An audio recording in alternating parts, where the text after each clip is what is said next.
have just witnessed one of the most decent movies as of 2024. It was decent. Now, if there's anything you need to know about me, is that I am, at heart, a Barbie girl. I'm all about the pink, not the green. But I like the green every now and again. Don't get that twisted. So I've grown up always knowing who Beetlejuice was. He's a pop culture icon, he's a legend, he is the moment. But within saying that, I did not grow up watching the original Beetlejuice. I've seen clips every now and again on Foxtel growing up, scrolling through the channels, trying to find something to watch, or, you know, just simply seeing bits and pieces online throughout the years. So does that make me a bit of a wannabe? Nah, not really. Because I actually liked the original Beetlejuice when I actually finally saw it about 2 nights ago.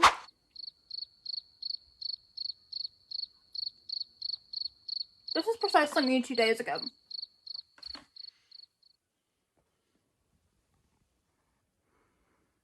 It was the dog's fault. And I thought it was quite great, actually. I can see the appeal. Dare I even say, I actually think it's kind of one of my favorite movies. It was a fun time, and it also had a very compelling and interesting plot with an interesting story. Does that translate over to this one? Kind of. I thought it was a really fun time. That's how I would describe it. It's a fun time. And the pieces that were really strong about the original, they're really strong here. Michael Keaton? I mean, chef's kiss. What are you meant to expect? It's almost like a day hasn't gone by with him being in the costume. It really isn't. The makeup doesn't help. The makeup really doesn't help. It feels like you're just watching the same movie, just a more socially acceptable version of the character, because there is definitely a lot less innuendos and basically implying that women are objects, because that can't be acceptable in 2024, even if it's meant to be coming from a guy that you're not really exactly rooting for because he's a jerk. The thing that really bothered me about the movie, though, was the lack of mentioning Adam and Barbara. Where were they? It's just a throwaway line, just to be like, that's why they're not here. And apparently they moved on to the high heavens, I'm assuming. After all the bullshit that they went through in the first movie, yeah, that's what they deserve. But within saying that, they were the heart of the story. I really, really loved them. Now that could be my biasness, because Adam is just Mr. Conductor. They're the same guy. Doesn't help that their characteristics and personality and their need and want to protect the people that they love and care about is pretty prevalent.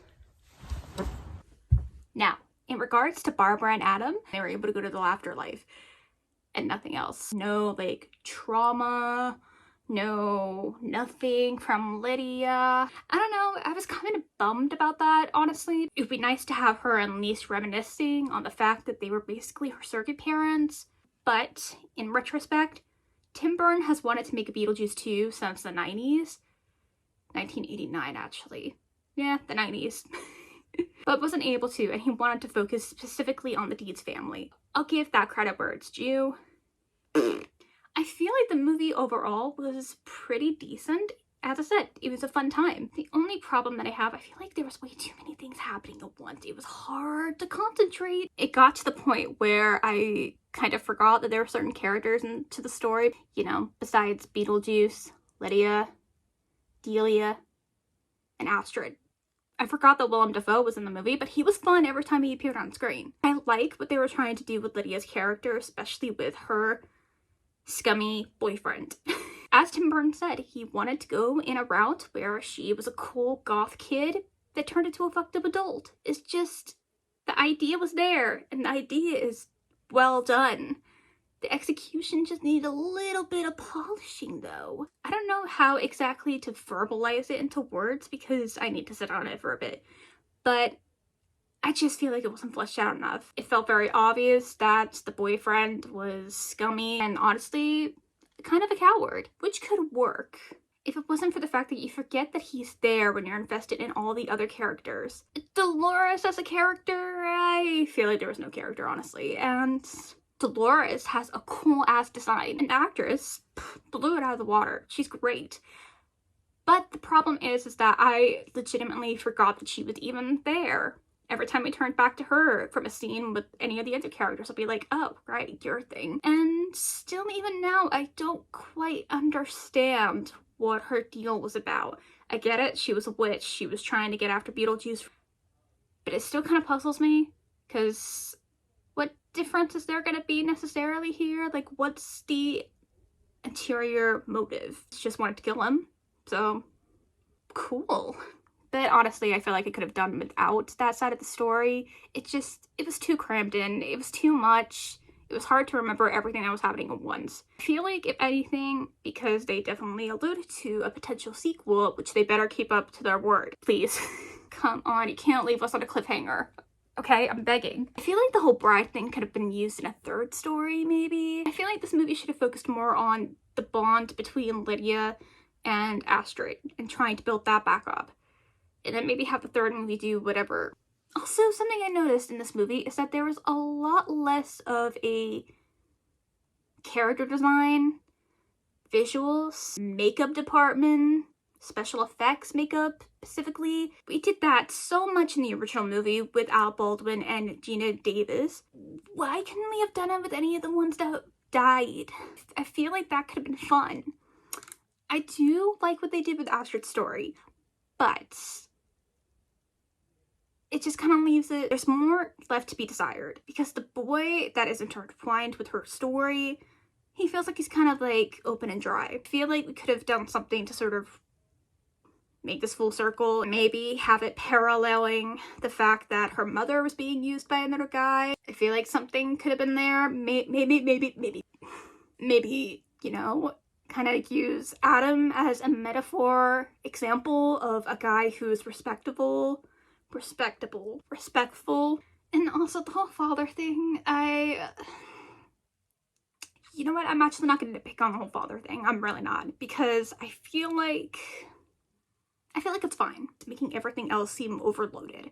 It would have been fine had they just simply focused on the Deetz family. Yeah, I feel satisfied with that answer. So in conclusion, I think it was a fun movie. I think it was good. I'll watch it again. But in terms of it being on par with the original, this was no Empire Strikes Back or Toy Story 2. I could also just be nitpicking it for the sake of it, because there is hardly any good modern movies anymore. Yeah, I think we're just gonna boil it up to that. I do like the fact that they really had a heavy reliance on practical effects, though. That I thrive in that sort of stuff. In terms of comparisons, I would say this one was very much on the safe side, especially because I noticed that with Beetlejuice's character, even though Michael Keaton and Tim Burton have both said that they wanted him to be politically incorrect as much as possible, especially aligning with his original personality, because that's fun. He has no character arc. There's nothing to... He's kind of a shitty guy. He doesn't need to be redeemed. I like that, except that it really does feel downplayed in this movie. He's not treating women as objects. He's not making innuendos and just being an all-around massive creep. But in saying that, I also don't blame them, because how are you meant to work around with that sort of humor? So basically, in conclusion, I give this movie a 5.5 out of 10. Again, it was a fun time. Oh, right, I forgot about that. Yeah, it was alright. I mean, I guess they had to, you know, make references to the father in some sort of way without alluding to the unfortunate travesty with the actor. They did what they could. Also, within saying that, I think a lot of this is simply due to the fact that they've been wanting to make this movie for so many goddamn years, that trying to step back into the world and into these characters is gonna kind of be a little bit rusty. So, the third movie is gonna be great. I just know it. I just know it in my bones, okay? This is just my opinion, though. I am a bit critical when it comes to movies, because I love movies so much. And truthfully, you know, again, as I said, it's a fun movie. I like it. And compared to all the other movies that are coming out in the last couple of years, it is a masterpiece. So we're stepping into the right direction, hopefully. Fingers crossed. Bye. My knees just cracked.